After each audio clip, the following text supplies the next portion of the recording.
Boa tarde, amigos. Começando mais um Ponto a Ponto pela Rede Amigo Espírita, TVC e Rádio Fraternidade.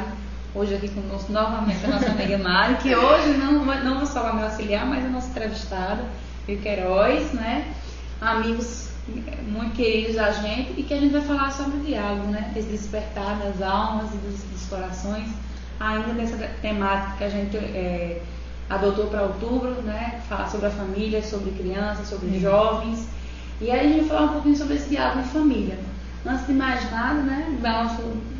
Sejam bem-vindos todos, nosso abraço a todos. Esperamos que todos tenham voltado com muita consciência hoje, né? E tenham analisado bem as propostas de acordo com as suas percepções.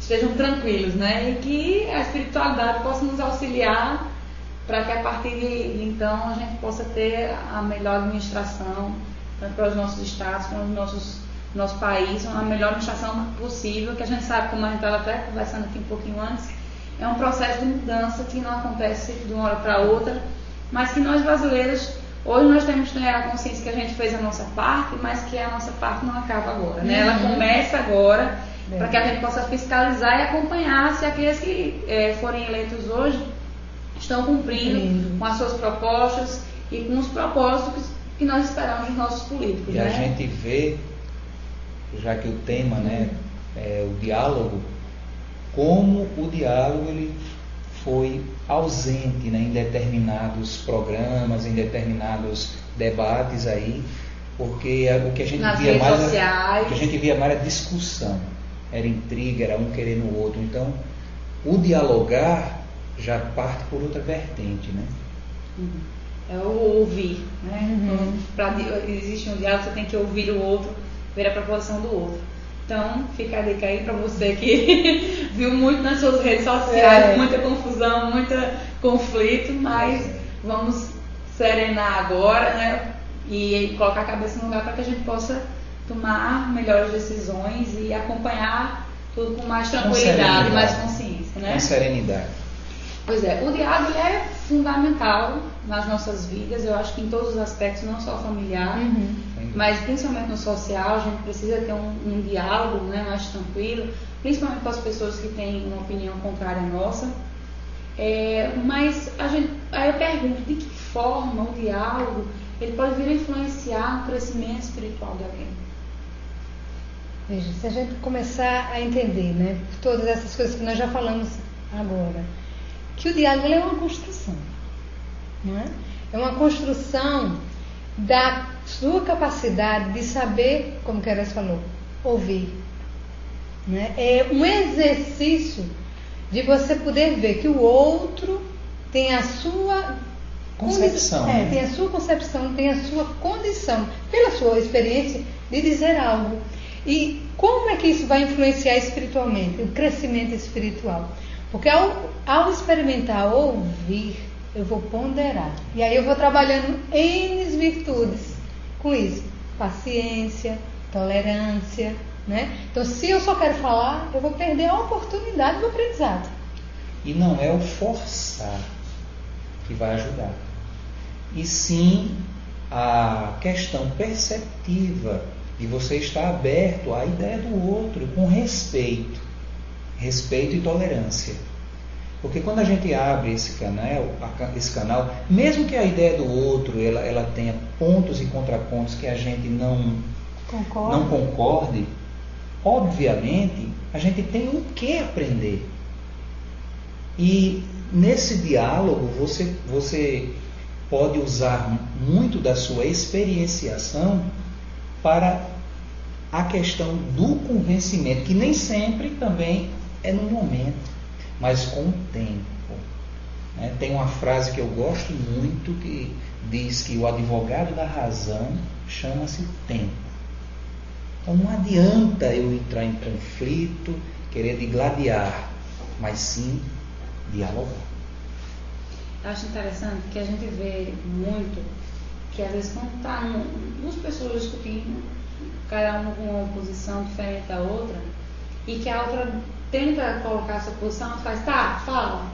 Aquela coisa assim, fala, mas o que você vai falar não vai me interessar, porque eu não vou mudar minha opinião. Se arma todo. Né? A gente nunca parte do princípio que o outro pode estar certo. Isso. Não, talvez não totalmente, mas pelo menos parcialmente certo. Que não seja nem a minha nem a sua verdade, seja o encontro das duas. Né? Acho que o que falta para a gente conseguir realmente dialogar é isso, né? Esse olhar e dizer assim, não, pode estar certo, eu posso estar errado também. Exatamente. E a evolução, o processo de espiritualização, ele não dá saltos. Não tem como você querer cobrar algo de determinada pessoa que ela ainda não conquistou. Nós mesmos ainda estamos naquele, né? De vez em quando a gente dá aquele escorregão, a gente, eita, e aí, o que foi que eu fiz? Exagerei, fiz errado. E a gente retorna, né? Tem que retornar, tem que ter aquele ato de ter a humildade de perceber-se também, né? E perceber o outro. E vai na construção. Na construção. A gente vê muito até entre os jovens a postura mais fechada, né? Que às vezes, assim, acho que de tantos pais ouvirem, né? Os psicólogos, as pessoas, as matérias que aparecem muito na televisão falando sobre a importância do diálogo na família, a gente vê uma busca de conversar, né? Mas muitas vezes o jovem se mantém mais calado, se fecha naquele mundo ali, acha que pai e mãe não entendem, né? A percepção que a gente não entende. E às vezes ao contrário, às vezes o jovem busca, né, esse diálogo e pai e mãe às vezes acham que eles por medo ou por achar que não está pronto para discutir certos assuntos também se fecham.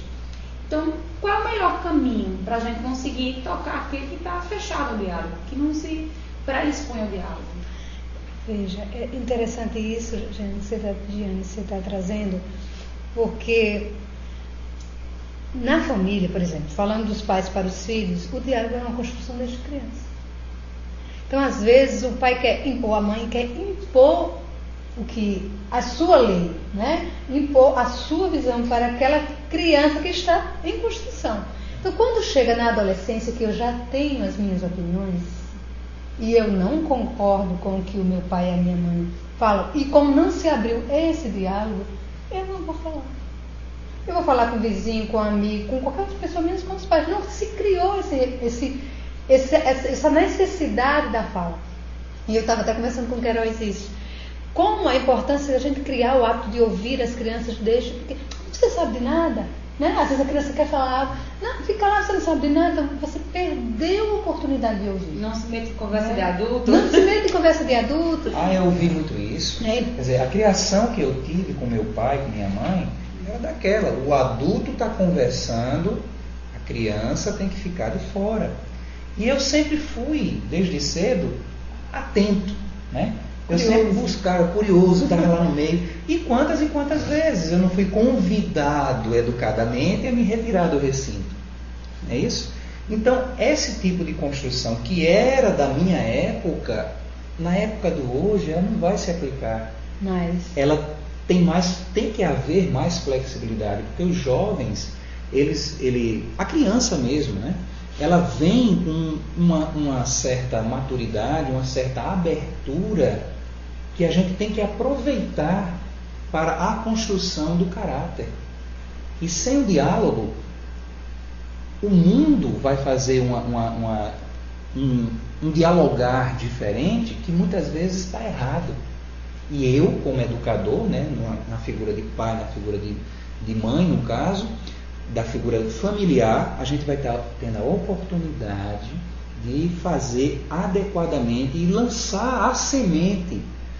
Se vai germinar, Jeane, a criança é quem vai na frente experienciar e, de acordo com o que ela querer desenvolver, ela fará com que aquela semente demore um pouquinho ou germine com mais rapidez. A gente tem que estar atento a isso também, né? Porque cada indivíduo ele vai ter seu tempo certo de fazer brotar aquilo. Mas cabe a gente estar atento nessa percepção. Eu estava dizendo a Mary ontem, né?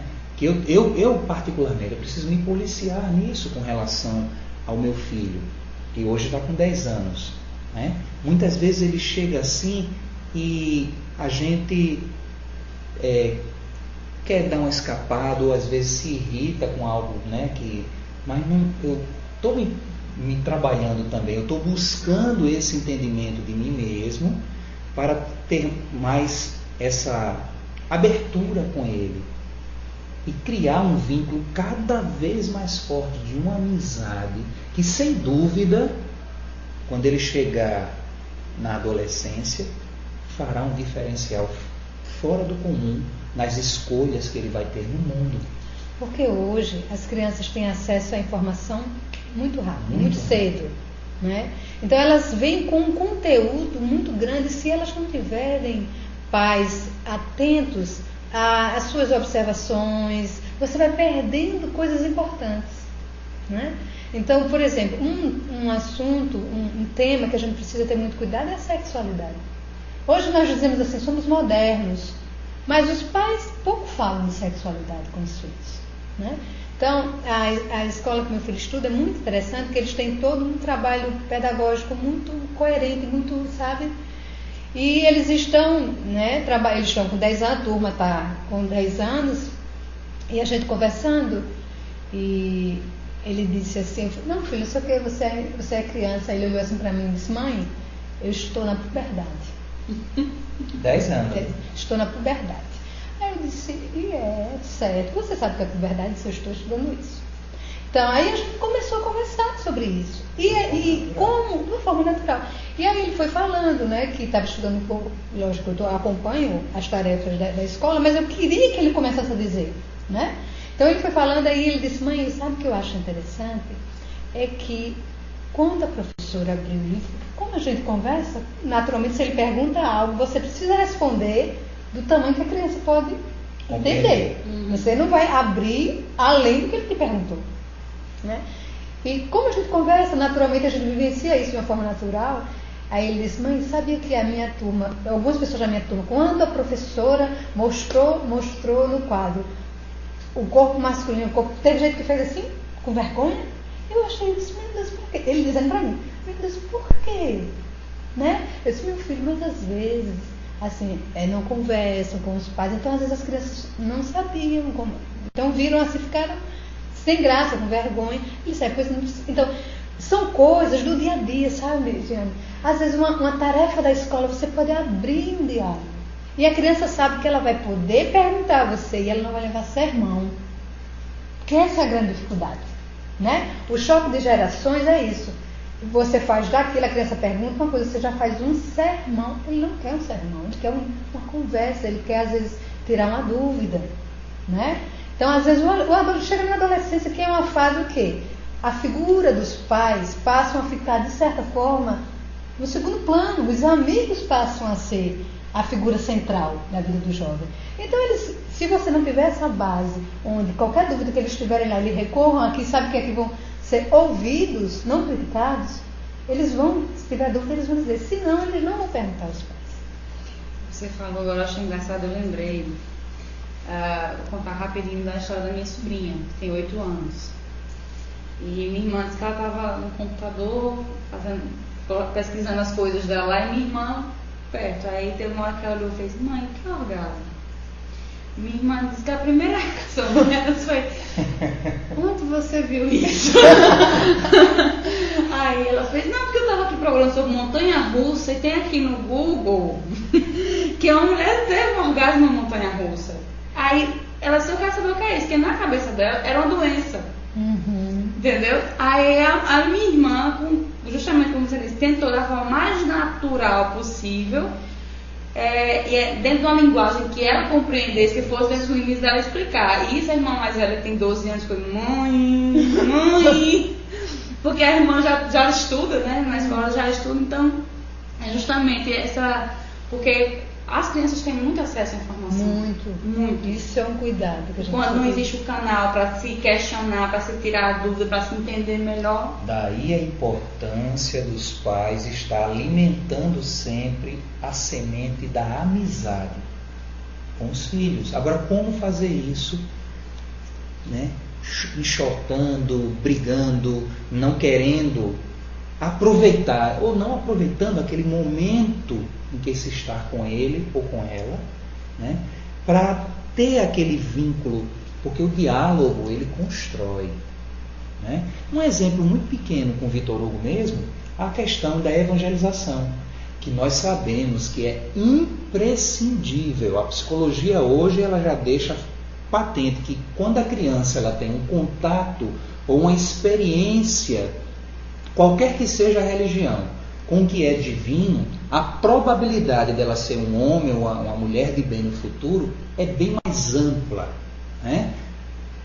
Aí Vitor Hugo no início, a gente sempre que domingo é evangelização, chorava, batia o pé, esperneava, mas a gente por quê? Queria brincar, queria sair. A gente não vinha naquela de agredir, de não, você vem de todo jeito, não.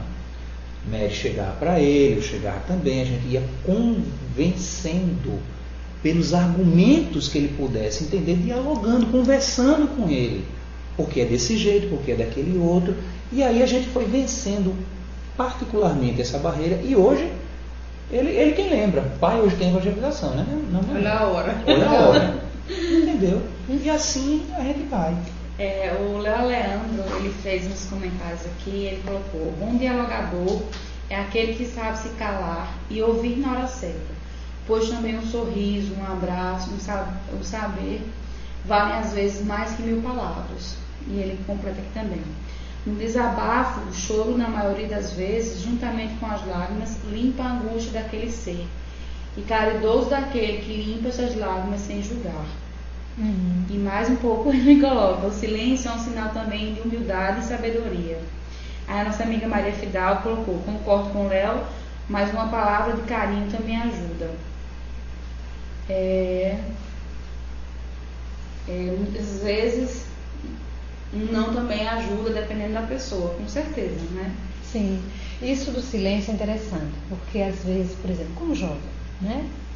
Às vezes o pai quer forçar um diálogo, uma conversa, e o jovem não quer naquele momento.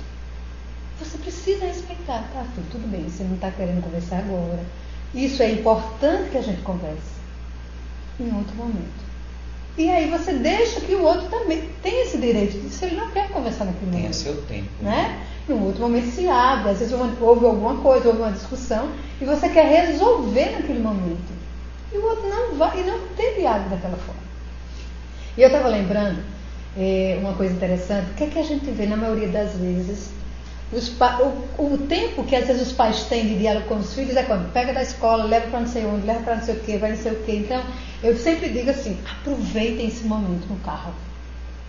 Porque é tão corrido, às vezes... Eu estou aprendendo a desligar o som. Ele, quando liga a matraquinha, é o tempo todinho conversando. Ele faz assim: pai, desliga o som para a gente conversar.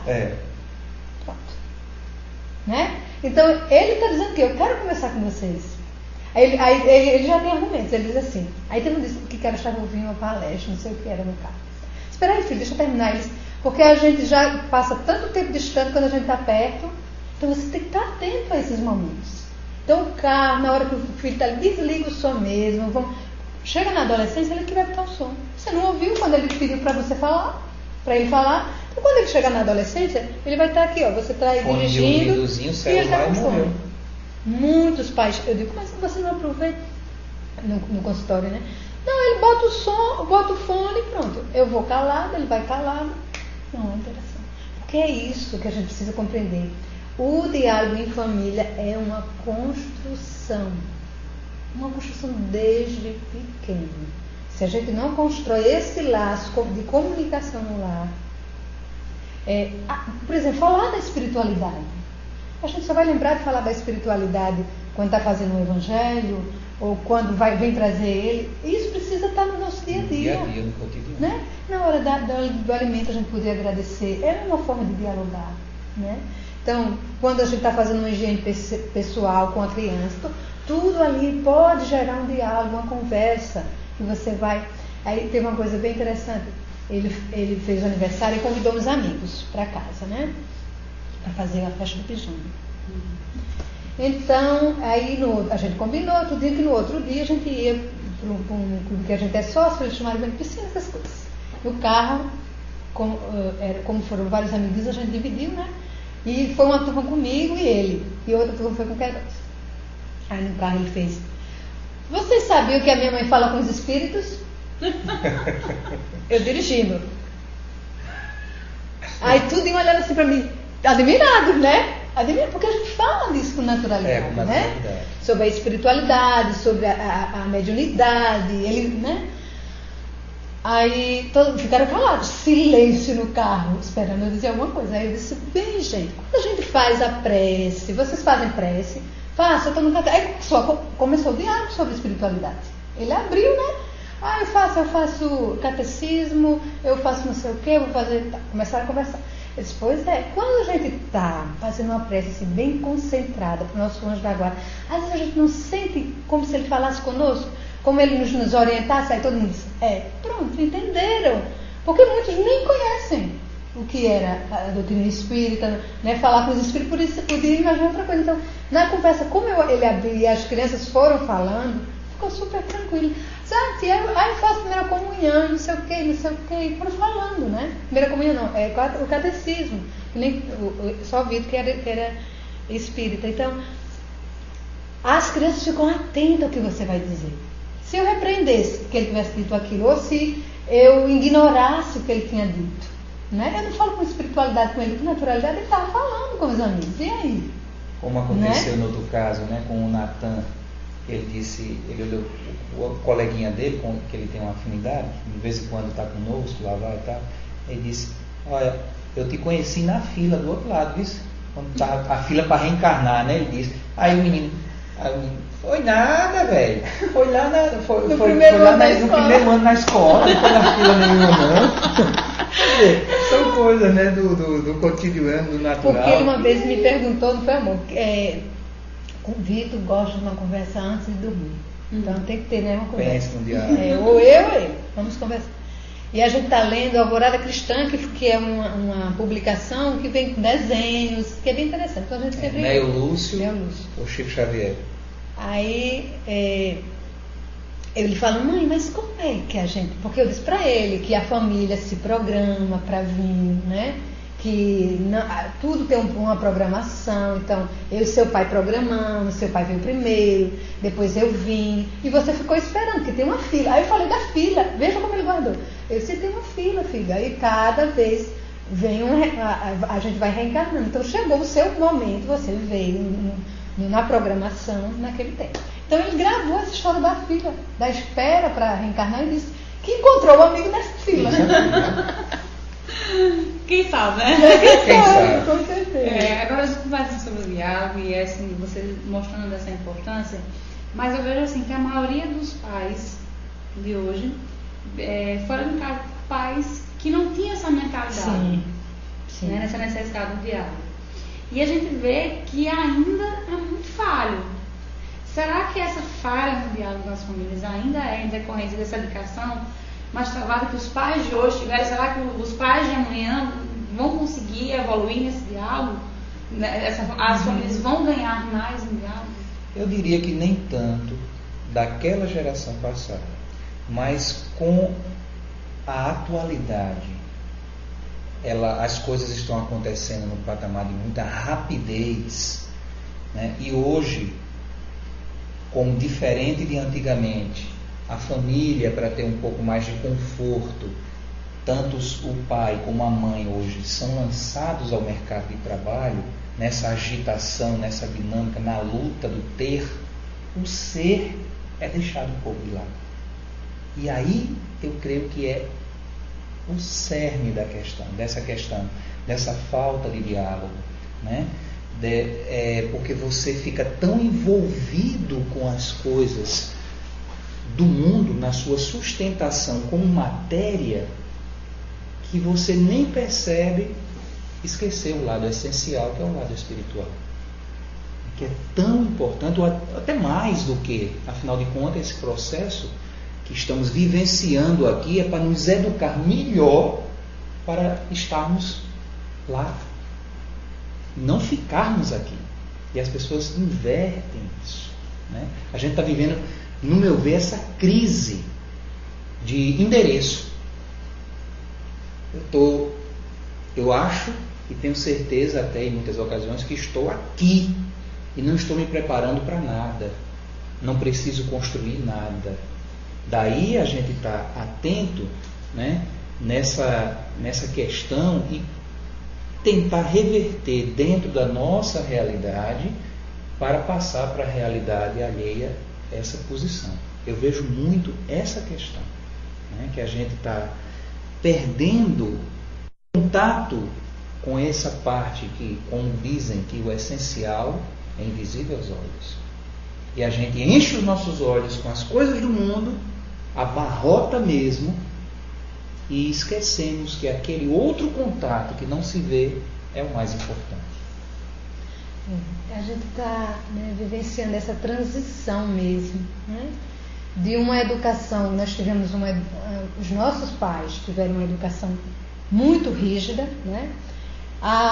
Nós estamos tendo uma oportunidade de diminuir essa rigidez, mas ainda não está no que seria um patamar de equilíbrio. De equilíbrio. Justamente porque o que é que a gente está vivenciando agora?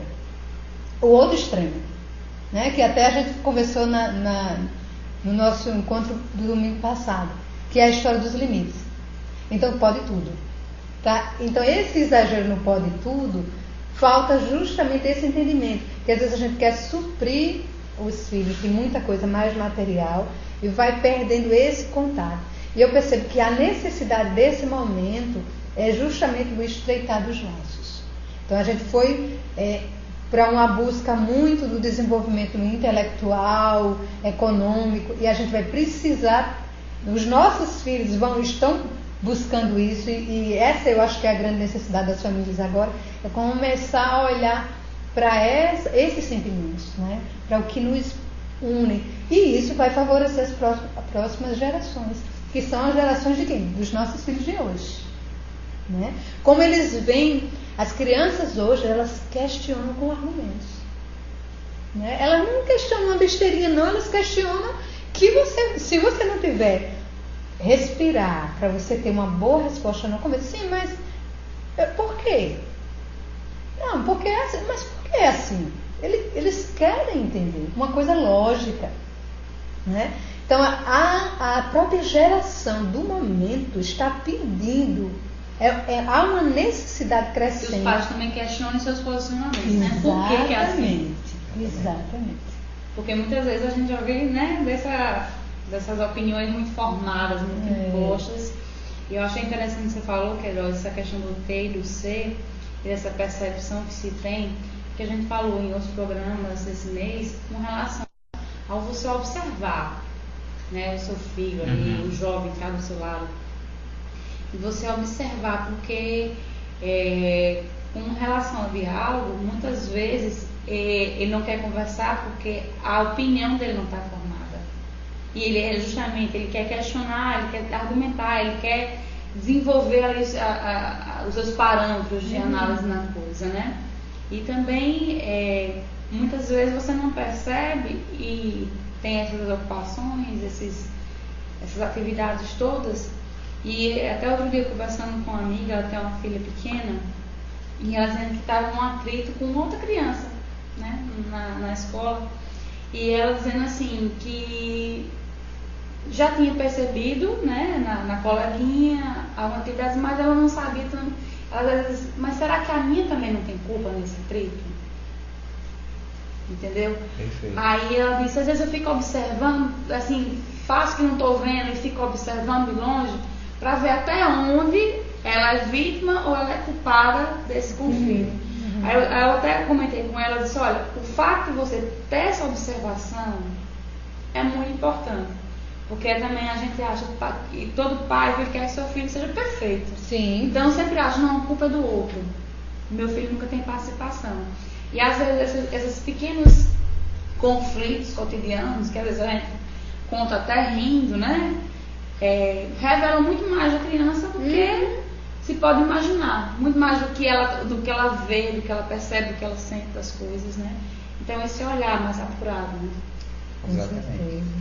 Para que a gente esteja, né, sempre naquela questão de poder interferir no momento, na hora adequada e de forma positiva, sem agredir. Que a dificuldade e da questão do relacionamento, da construção que se busca, é justamente essa, de agir, conversar sem agredir. Esse é o desafio maior. É verdade. Porque as crianças, elas estão cada vez mais, né, atentas, elas são muito atentas, né? E a gente percebe que elas vão demonstrando também suas tendências muito mais cedo do que a gente imagina. Então a gente observa as tendências. Então, observar essas tendências e nos questionar, como que a gente falou no começo, às vezes eu me questiono, eu estou me trabalhando, porque não existe essa coisa de pai perfeito e mãe perfeita, não existe, gente, não existe. Nós estamos em processo. Os pais também estão aprendendo, né? Porque, Giane, é uma recíproca. O que a gente encontra às vezes de pais, e isso é muito ruim para os pais, culpa. A culpa. Ai, meu Deus, mas olha, meu filho é assim porque eu não fiz isso, meu filho é assim porque ele sei o quê. Então isso não nos ajuda. Se eu disser não, eu vou traumatizar. Eu vou traumatizar. Aí começa a encher o menino de coisa, que muitas vezes não são sabios, né, ou adequados.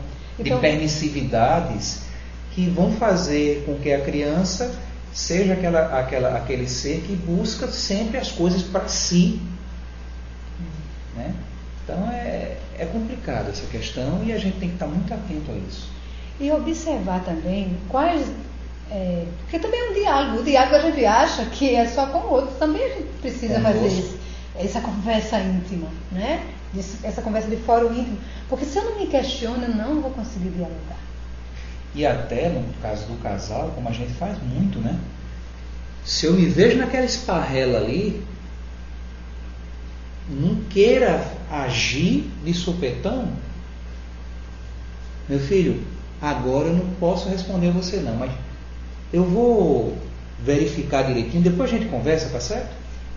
Aí, ó, vamos pro outro, minha filha, assim, assim, assado, tal, tal. Então, a construção do diálogo entre os pais, né? No sentido de promover a melhor, a mais adequada educação para o rebento que está lá, na ponta ali, aprendendo, mas acima de tudo ensinando. Uma questão que você fez, né, logo no início, falando, né, desse crescimento espiritual, a gente precisa compreender que os nossos filhos, como a gente já vem falando em alguns outros encontros, são espíritos milenares, né? Ele está ali no corpo de uma criança, no corpo de um adolescente, ou seja, no corpo em transição, mas é um espírito milenar que vem junto conosco, tanto aprender como nos ajudar também, né, a crescer. Então eu digo isso para mim, que os nossos filhos, eles vêm sempre despertar o que é que nós precisamos aprender de nós mesmos. Então cada um traz uma característica e diz, nossa, esse é o ponto. Esse é o ponto que eu preciso trabalhar. Esse é a minha lacuna, né? Então, se você prestar atenção, qual o filho que você tem tal dificuldade? Por exemplo, Vitor, ele é extremamente ativo e a gente percebe que existe uma energia muitas vezes agressiva, né? Então, a gente começa a perceber como é que nós estamos agindo. Nós estamos agindo, às vezes, com agressividade.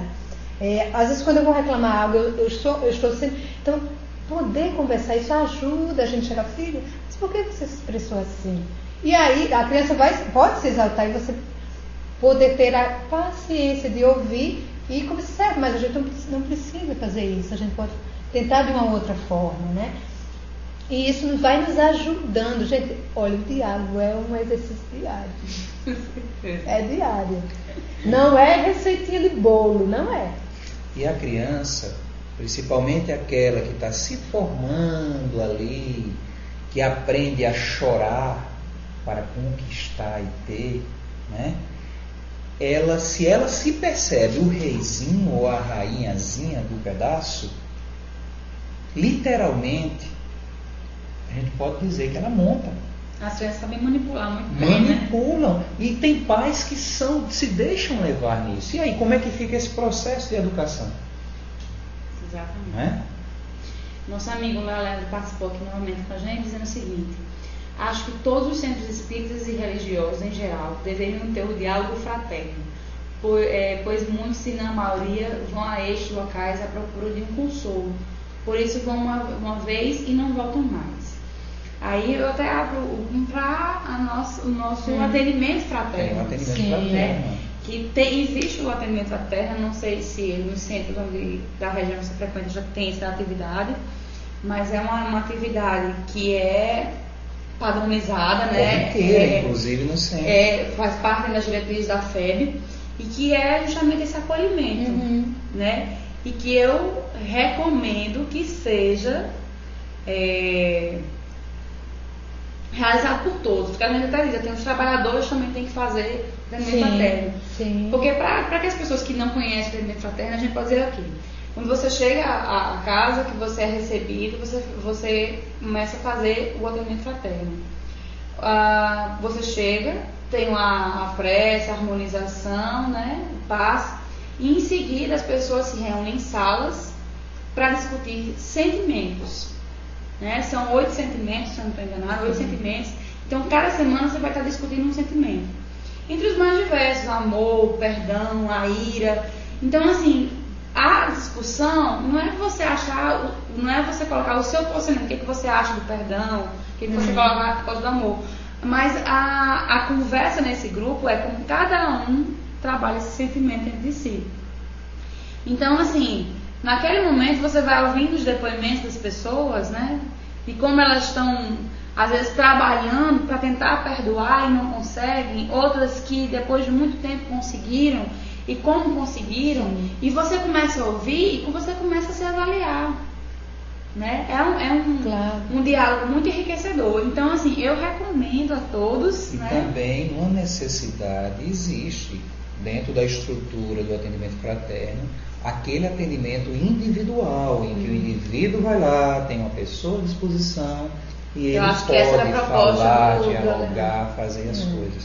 Lá na casa que frequentamos, aqui em João Pessoa, o Lar de Jesus, ele tem esse atendimento. Sempre que necessário, tem alguém de plantão para ouvir e atender aquele indivíduo. Como também a gente pode lembrar, Jeane, para aqueles casos mais extremados ou mais urgentes, onde não há muitas vezes nem a possibilidade de deslocar, existem os CVVs, Centro de Valorização Centro da de Vida. Valorização da Vida, que estão ali 24 horas com pessoas, um telefone ligado, prontos de coração e alma aberta para ouvir qualquer indivíduo que precise. E aí tem o CVV que é referência, mas tem centros que já estão também tentando implantar isso justamente por essa necessidade que as pessoas têm de conversar. Às vezes você não tem ninguém para desabafar, e como ela diz, às vezes você não consegue dentro de casa desabafar com alguém, né? Então, assim, como a gente estava falando sobre o atendimento fraterno, né, que é esse diálogo, eu queria que vocês falassem um pouquinho dessa importância, porque é um diálogo social. Você está falando ali com pessoas que muitas vezes você não conhece, você nunca viu, mas que as experiências dela lhe tocam, né, e mexem com você. Então, eu queria que vocês falassem um pouquinho sobre a importância desse diálogo na casa espírita. Veja, é de extrema importância. Inclusive, eu faço parte, né, do Lar de Jesus, e a nossa casa... Fazemos parte. Fazemos parte, exatamente. Fazemos parte do Lar de Jesus, né, que fica aqui em João Pessoa, no bairro de Mangabeira. E a nossa casa tem essas duas formas, né? O atendimento individual, quando a pessoa chega e precisa de um tratamento, precisa de alguma ajuda, e nós temos o atendimento em grupo, né? Que aí é realmente o estabelecimento desse canal de conversa, de diálogo, primeiro faz com que você entre numa irmandade, né? Ou seja, você compreenda ali que todos são irmãos. Você vai podendo entrar num exercício da confiança. E às vezes o que uma pessoa fala ajuda a outra, que às vezes nem está conseguindo, porque existe muitas vezes no grupo algumas pessoas que não falam, mas escutam, né? Então a minha história vai ajudar ao outro. A minha experiência diante daquele sentimento, daquela vivência, que às vezes foi difícil, eu consegui perdoar, né? Então, eu consegui vencer, como nós temos vários casos lá interessantes, onde as pessoas, hoje o grupo já vai entrar para o 3º ano, né? Do seu início.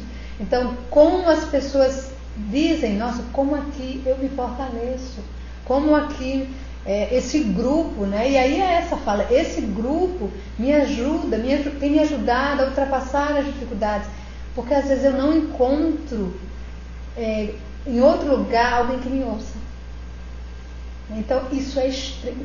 Gente, a gente vive um boom da informática, mas nós também vivemos um boom da solidão, né? Como as pessoas precisam, às vezes, justamente desse contato. Porque às vezes eu digitar ali no computador, eu interagir, é uma forma também, sim. Mas às vezes eu preciso ter alguém que olhe no olho, que eu sinta, que chegue e vê que você não está bem, que lhe dê um abraço. Nós estamos aqui juntos, sabe? Então, esses tipos de trabalho na casa espírita é muito confortante. E essa é a função do centro espírita, né? Consolar, né? Acolher, consolar, orientar e esclarecer. Então, quando a gente compreende isso, o atendimento em grupo, né? A conversa fraterna sobre as emoções, a gente não imagina o avanço que isso traz. Porque a gente tem tantos grupos de estudo do Evangelho, do Livro dos Espíritos, de outros livros, da mediunidade. Então, estabelecer grupos que vão falar dos sentimentos, com base no Evangelho de Jesus, isso é de um crescimento. Então, e é de uma experiência fantástica. Né? Às vezes eu saio do trabalho e vou em casa rapidinho e vou para lá, né, que eu que organizo o grupo, mas às vezes eu estou hiper cansada, né? Mas eu tenho aquele compromisso. Então, quando eu chego, aí eu chamo todo mundo de flores, que a maioria, é interessante isso, gente. A maioria das pessoas que procuram esse tipo de trabalho são as mulheres. É difícil os homens participarem. Nós tivemos alguns homens de um grupo, mas eles não permanecem. Eles vão e saem rápido. Então, o nosso grupo, quando eu chego, boa noite, flores.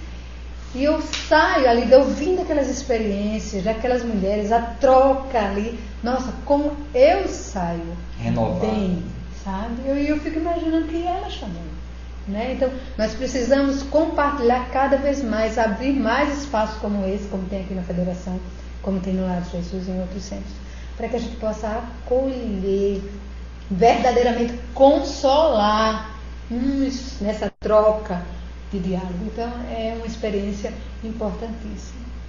Até mesmo no estudo que você faça do Evangelho, ora, Evangelho, ele é ciência, mas é essencialmente consolação.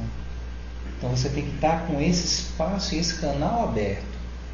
Mesmo no que o outro traz de informação, às vezes contraditória, você tem que dar aquele seu jeito dentro dessa estrutura de compreensão e consolação, para que a ideia não seja imposta, mas entendida e esclarecida, para que não haja também conflitos, porque nós também não somos sadios. Com aqueles que estão buscando o tratamento, aqueles que estão buscando a casa espírita, também cada um tem o seu quê que o torna enfermo. Mas eu que estou lá na coordenação, não posso me considerar o cara, né? Ou a mulher. A gente tem que estar naquela situação também de ter as nossas limitações, as nossas parcas possibilidades e também enfermidades morais, para que não haja confronto, e sim a construção pelo entendimento e pelo respeito. A gente vê que alguns diálogos, algumas conversas iniciam, mas nunca se chega a um entendimento. Cada um que finca o pé e diz, não, o que eu penso é isso, você pensa é isso, mas não chega a entendimento. E muitas vezes a proposta de se conversar sobre algum assunto é que se chegue a um entendimento comum para facilitar a convivência, a passar por certas situações, né? Aí eu pergunto, existe alguma técnica que a gente possa usar para que no final, apesar de cada um ter opinião diferente, mas chegue num consenso, pelo menos, num meio termo ali, que se ajude? O exemplo, pelo que está se pregando, e o tempo. E a gente compreender por que a gente às vezes não chega no consenso. Conosco mesmo. Né? Não, com o outro. Não, Sim, não conversa. sim, entendi. A minha opinião é a melhor. Não, É a mais apurada. O orgulho. Né? O nosso orgulho que não deixa. Não, o que eu digo. Depois que eu digo uma coisa, eu não volto atrás. Né? Às vezes as pessoas. Depois que eu disse uma coisa, acabou-se. Eu não volto atrás, não. Então muitas vezes é um orgulho. Né? Então é um exercício. Porque, Giane, a gente pode até numa conversa sair e o outro, eu não concordo com o que o outro disse, a gente conversou, não chegou em nenhum denominador comum, mas a gente vai precisar, eu acho que o primeiro passo é experimentar o respeito, a tua opinião. Né? Então, eu não concordo com o que tu estás dizendo, mas eu te respeito. E aí, no momento que a gente vai exercitando isso, quando o outro falar de novo, né? Aí vem a mesma conversa, né? Aí você pode até exercitar, ver os pontos que o outro está falando, sem julgamento, porque a gente já vai no julgamento. Por que é difícil a gente chegar no consenso? Porque eu já vou julgar, eu já botei na minha cabeça que aquilo que o outro vai dizer está errado. Eu já vou julgando, então a conversa não vai dar aí lugar nenhum. Mas se eu for, deixa estar, ver os pontos que aquele... Às vezes quando você vai, por exemplo, em conversa em família, que você vai pontuar um comportamento que o outro está fazendo. Não, mas eu estou certo de fazer isso. Não, eu não acho o que você está dizendo, eu não concordo. Eu agi assim porque não sei o que. Mas então, a gente não vai chegar, porque os dois estão achando que estão corretos. No momento que eu paro para escutar, se ele está dizendo que meu comportamento não está correto e eu acho que está correto, deixa eu ouvir. E eu analisar um pouco isso, pode ser uma forma da gente chegar. E mesmo que a gente não chegue num consenso por determinada coisa, né? Às vezes eu querer que o outro goste do que eu quero. Na música, por exemplo, eu gosto de MPB, eu gosto de forró. A gente vai chegar a um consenso? Não vai. Né? Não tem. Não, mas a música, o forró de raiz, é da nossa cultura nordestina. Certo, mas eu gosto de música clássica, por exemplo. Tudo bem. Então eu vou respeitar você. Agora, você vai precisar respeitar o meu espaço na hora que eu for ouvir e eu vou. A tolerância. Tolerância.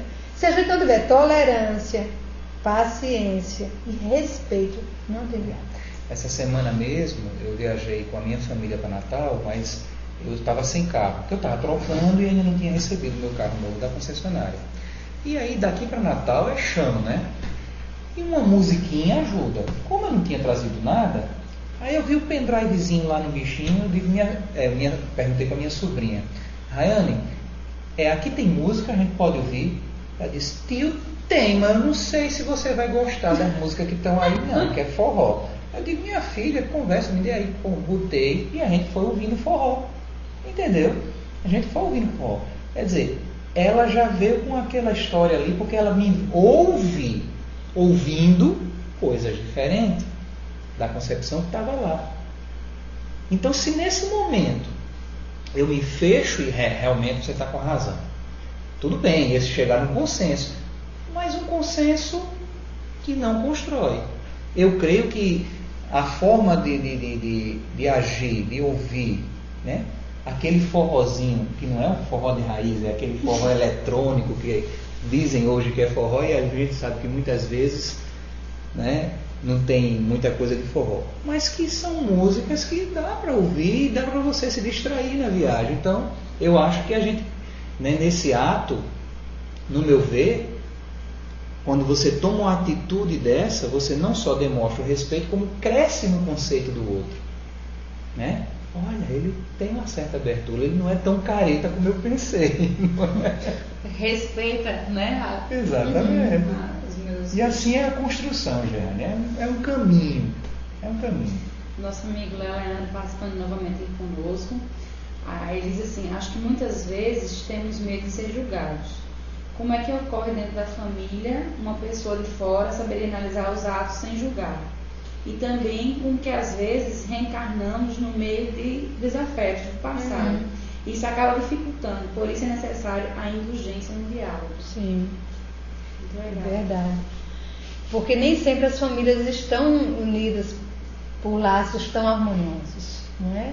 E realmente nesses casos nós vemos muito conflito.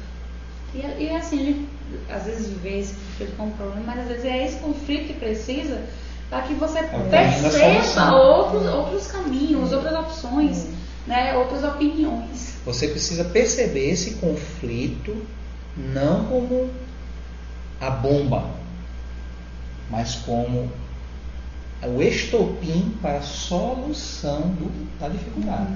E não para criar uma dificuldade maior. A gente tem que ter a consciência que nada acontece por acaso, os encontros e desencontros também não são por acaso, né? As coisas têm seu tempo, seu modo. E se a espiritualidade permite, tem um quê? E esse quê sempre é positivo, a gente tem que botar isso na cabeça. Às vezes a gente foge muito de alguns encontros, de algumas convivências que são difíceis, sim, mas essas dificuldades é que nos ensinam. Vamos fazer verdadeiramente isso mesmo. E esse é o que está, aí é que está o crescimento. Se a gente entra, né, na proposta, né, da redenção mesmo diante das dificuldades, né? A gente falando em diálogo, a gente sempre diz assim, não, vai se ter uma conversa, vai se ter um diálogo, uma interação de ideias, a gente sempre procura ser claro, o mais claro possível no que a gente fala, para que facilite o entendimento do outro. Aí muitos questionam por que Jesus foi falado em parábolas. Sim. Então como é que ele, que é o nosso modelo e guia, né, nos fala em parábolas, já que a gente tem que ser claro, como é que funciona isso? Será que a gente está interpretando errado alguma coisa? Quando eu vi essa pergunta, né, nos bastidores, eu digo, rapaz, esse negócio aqui não é brinquedo. Mas aí eu fiquei analisando, né, que cada revelação ela trouxe um quê para a humanidade. Então, como Jesus, ele sendo aquela exemplificação, aquele guia, aquele modelo, como está na questão 625 do Livro dos Espíritos, para o advento do amor, ele não ia mandar nenhum representante, porque o amor é. E a segunda revelação, baseada nele, no Cristo, nos trouxe isso, o amor. E aí, Jeane, a gente lança a questão temporal, né? A questão de época em que o Cristo veio. Como é que aquela humanidade, ou por que não dizer, como é que nós, naquela época, estávamos para perceber de forma clara e cristalina aquela mensagem, aquela revelação. Então, daí o mestre saber o que fazer e jogar a semente na medida do momento, na medida do grau de percepção daquela época. É tanto que, séculos depois, com o advento do Espiritismo, cuja essência é nos revelar a verdade, como houve amadurecimento, como houve desenvolvimento, né? Aí a abertura se fez maior. A semente foi lançada lá atrás, porque ela tem que ser lançada antes, né? Para que a terra seja trabalhada pelo tempo, pelas reencarnações sucessivas, para que o adubo da construção dos sentimentos começasse a se fazer presente, agregando força àquela semente, para que ela pudesse vir à tona. Então, no momento aprazado, pela revelação da verdade, da terceira revelação que o Espiritismo nos traz, daí as coisas já estarem mais claras para o nosso entendimento, né? Então, olha, tudo o que ele nos trouxe, da forma que nos trouxe, foi acertada, foi lógica. Então, se a gente pensa dessa maneira, a gente entende a coerência do Cristo de agir naquela época por parábola, de dialogar daquele jeito. Porque se é aquela história de eu chegar e olhar para você e jogar de supetão tudo que eu penso, tudo que eu tenho de grandeza, das duas uma. Ou aquela pessoa que está ouvindo vai enlouquecer de vez, ou vai me achar que sou louco e vai correr de mim. Não é? E o convite do Cristo não era para que ninguém se desapartasse dele, mas que começasse a refletir numa postura de vida e de sentimento diferente do de então. E é tão interessante, né? Falar de Jesus é uma coisa muito... Quero falando aí, o mundo fantasioso de Bob, né? Que a gente já vai pensando, voltando no tempo. Espiritualidade, alguma coisa. E a gente fica imaginando, né? Naquela época, como o Queiroz falou, ele falava para aquelas pessoas daquela época, né? Então, quando Jesus chama Pedro, diz: Pedro, eu quero te fazer não pescadores de peixes, mas pescadores de homens, né? Jesus falava na linguagem das pessoas.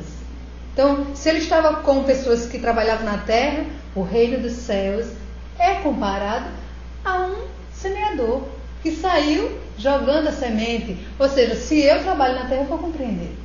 A semente que caiu no pedregulho, a semente que caiu entre os espinhos, a semente que caiu na terra boa, né? Como em outros momentos que se a gente for ver, nesse Jesus, o grande pedagogo, o grande psicólogo, ele compreendia aquele povo que estava ali, né? Então ele começava, é como se a gente estivesse conversando com criança. A gente não precisa contar umas histórias para a criança entender uma coisa. Então era isso. Jesus era como se ele estivesse conversando com crianças na questão do desenvolvimento espiritual, que não iriam compreender. Então eles precisavam utilizar de pequenas histórias, parábolas, comparações, na linguagem que aquele povo pudesse compreender, né? E como você disse, ele falou por parábolas, a gente até hoje não entende. Isso que Mary falou é importante, porque a gente já conversou no momento agora do ponto a ponto sobre a questão do diálogo com a criança, contando às vezes de coisas, como você falou mesmo, da sua sobrinha, né? Sobre orgasmo, sobre sexo, sexualidade, de forma em que ela entenda, sem chocar a maturidade, sem chocar o momento, a inocência até, né? Da criança, mas que ela se fique satisfeita com o entendimento. Então ele vai trazer festa de núpcias, né? Casamento, ele vai trazer a questão da semente. Quando ele está com a mulher que ele pede água e ela dá água a ele, e ela se assusta porque um homem conversava com a samaritana e ele diz: eu tenho uma água que vai matar a tua sede, né? Não é essa. Então Jesus se aproveitava dos momentos, ou seja, do entendimento daquele povo, do que eles traziam, para falar com simplicidade. E sem agressão. Né? Exatamente, respeitando. Então um diálogo fraterno. Fraterno, Jesus nos ensinou, né, a fazer. Quando tem um livro Nosso Lar, né? Não, Nosso Lar não. Aquele que fala dos encontros de Jesus na casa de Pedro. Jesus no Lar. Jesus no Lar. Que é muito bonito. Então ele vai mostrando as pequenas reuniões que havia à noite na casa de Pedro, quando ele falava com tanto os apóstolos como aquelas outras pessoas que vinham. Então a linguagem muito simples. Ele ouvia e depois ele começava a dar. É um livro fantástico. Jesus no Lar. Chico Xavier, psicografia de Chico Xavier, Neo Lúcio. Então essa linguagem de Jesus por parábola era porque ele tocava na vivência das pessoas. Então, através daquela vivência do pescador, do agricultor, ele fazia o que a pessoa trouxesse da sua vivência, entender o que é aquele reino dos céus que ele fala, né? Meu reino é igual a isso. A semente que não pode dar fruto se ela não for aquela semente. Como é que uma semente vai dar outro tipo de fruto? Então, se você planta, você vai saber que se você planta feijão, vai dar feijão, não pode dar milho. Então, Jesus utilizava dessa linguagem simples e profunda que ia na vivência daquelas pessoas. Então, às vezes a gente quer fazer um diálogo enfeitando demais. A gente tem os comentários aqui dos nossos amigos, a Marilinha disse o seguinte: tem coisas que as pessoas não estão preparadas para saber, ainda vão evoluir. Quando você é adolescente, por exemplo, por mais que os pais falam, eles não entendem, né?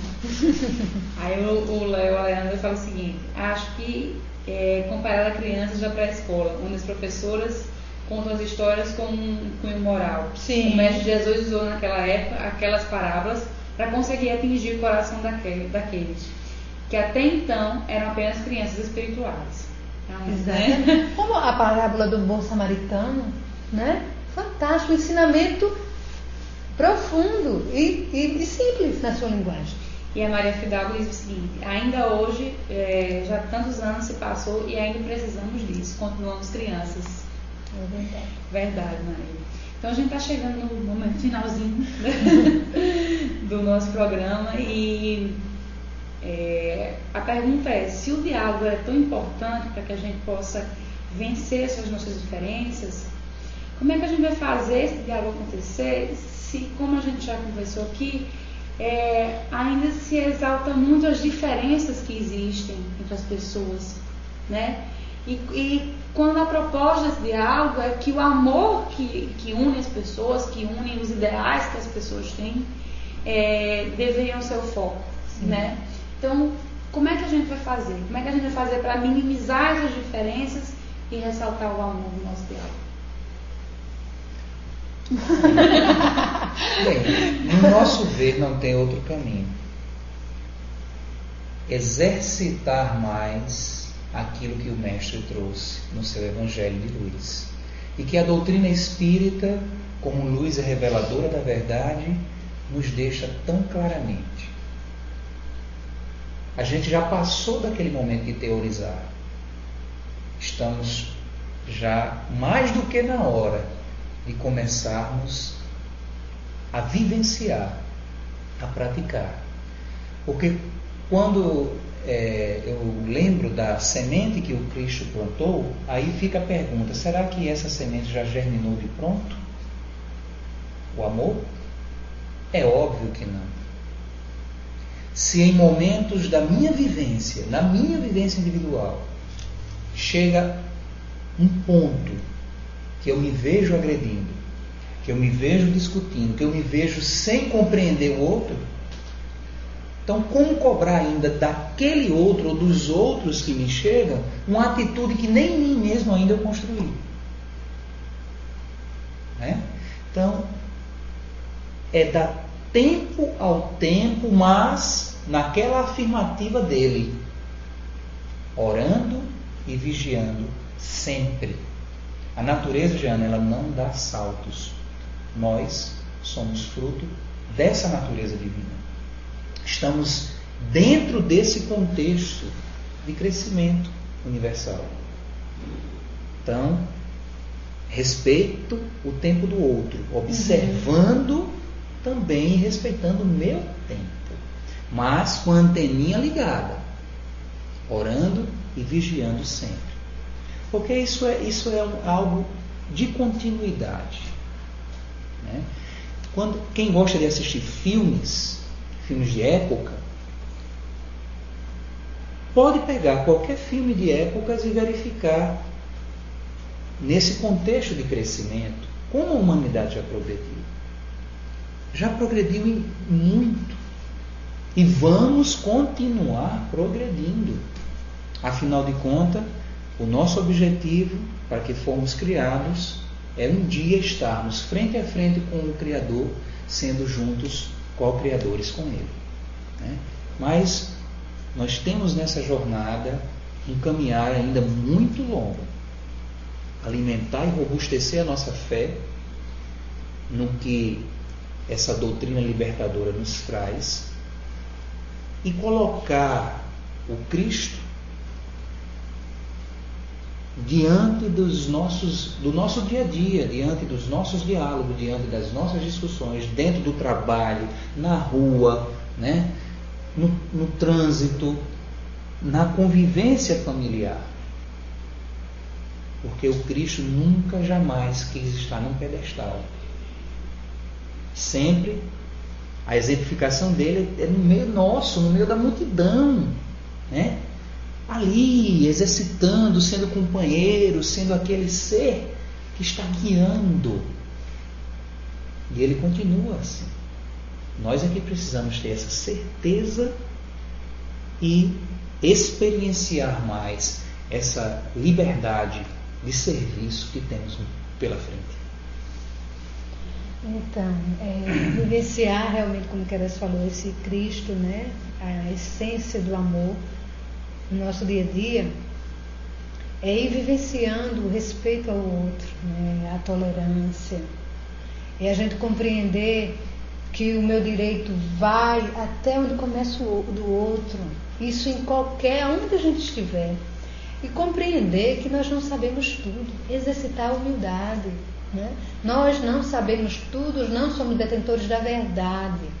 Então, se você não concorda, se você tem uma opinião diferente, respeite, escute a opinião do outro, aprenda a ouvir. A gente uma coisa tão interessante, né, no dito popular, por que a gente tem duas orelhinhas e uma boquinha só, não é? Para que a gente possa estar aberto a ouvir, até compreender, sabe? Na diferença, gente. No momento que a gente compreende o outro, a gente vai até entender porque ele pensa diferente.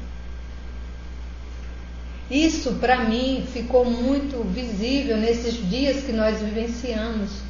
Então, compreender o outro e entender por que ele se posicionava daquela forma. E respeitar, né?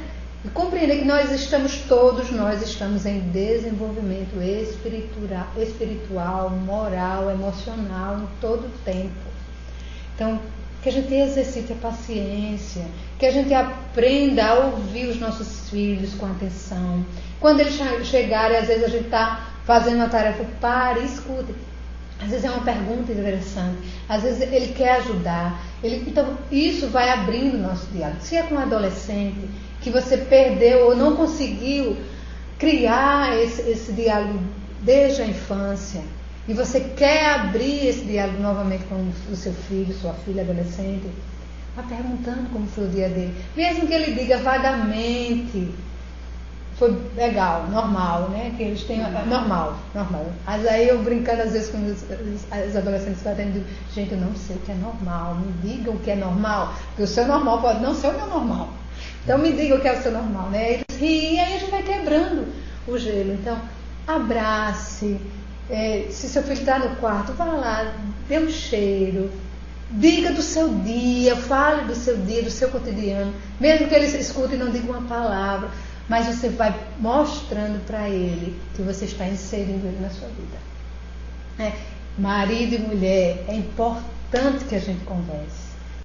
Não conversa, a gente não afina o nosso diálogo e vai ser difícil a gente se comunicar com os nossos filhos. Se a gente também não concorda, que a gente fale disso com amorosidade, né? Com amorosidade, respeitando o outro. E se está muito difícil o diálogo, paciência. Paciência nos ajuda a compreender o tempo do outro. E lembrar sempre, o advogado do tempo chama-se... Aliás, o advogado da razão chama-se tempo. Perdão, o advogado da razão chama-se tempo. Que Jesus está ali, presente na nossa vida sempre, nos ajudando. Gente, eu queria agradecer demais a vocês. A participação hoje, a participação no mês inteiro, né? Esse programa foi feito muito com a colaboração de vocês. Mário foi quem agendou todos os nossos entrevistados, foi quem deu os temas, né? E que ajudou nas pautas. Queiroz também, com a interação com vocês de casa na Rede Amigo Espírita, que quando ele não está, nos outros ele não estava aqui, mas estava ali nos bastidores aí conversando com vocês, junto com o Carlos. Então, assim, foi um mês que o programa foi feito a várias mãos, né? E eu acho que essa nossa união deu muitos frutos e vão vir mais frutos por aí. Eu queria agradecer demais a participação, o apoio e a ajuda de vocês esse mês todo. Nós que agradecemos, né? Porque foi um desafio, uma experiência muito boa e a gente aprendeu muito com os temas que aqui estiveram, né, com as colaborações de todos, e para a gente foi um prazer imenso, viu?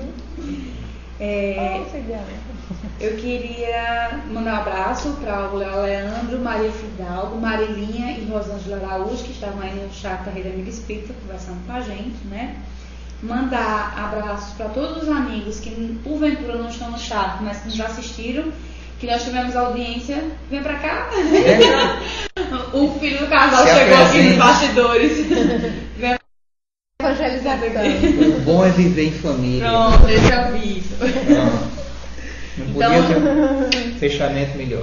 Então, o grande abraço para os nossos amigos do Brasil, das várias cidades que tiveram, né? De Portugal, que é sempre a nossa Maria Fidalgo que está lá, e seu esposo, dos Estados Unidos e do Japão também, lá de Nagoya, no Japão. Nosso grande abraço para vocês que no outro digita. Estão me dando informações aqui, mas não estou entendendo. É melhor digitar. Dia 3 de novembro, é isso, Ida? Não, e sobre o dia 2 de novembro, que é o próximo domingo, é o feriado nacional de finados, né? Nós vamos receber para entrevista aqui no nosso ponto a ponto Octávio Caum, que já é conhecido de todos vocês. Gente, não percam. E a temática é E a Vida Continua, né? Para que a gente possa entender um pouquinho melhor, você que ainda está começando agora no doutrina espírita, quer entender essa imortalidade da alma, o que acontece com as pessoas depois da morte, né?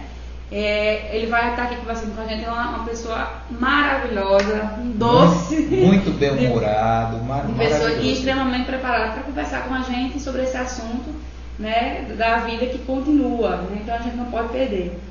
Sim, 30 cidades, né, no total que a gente teve de audiência, porque são muitas pessoas da minha equipe que passam um resumo para a gente, mas vou dizer algumas cidades que ele me passou aqui de João Pessoa, Ribeirão Preto, Salvador, Rio de Janeiro, São José do Rio Preto, São Paulo, Belo Horizonte, Campo Grande, Curitiba, Mogi Mirim, Brasília, Goiânia, Recife, Canoas e aí vai.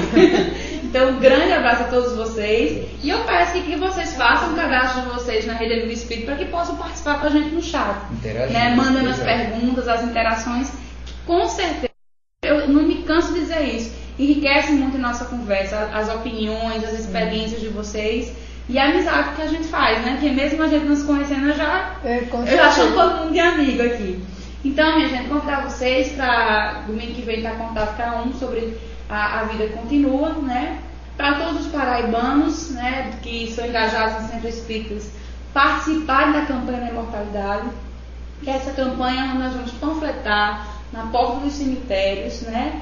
E trazer essa mensagem, que a vida não acaba ali, não acaba com a morte do corpo físico, que ela vai bem além. Então, como a gente está com um prazo mais que estourado, está aqui trazendo, deixar o nosso grande abraço a vocês, agradecimento e um desejo de uma excelente semana para todos vocês e até domingo que vem. Porque ele quer.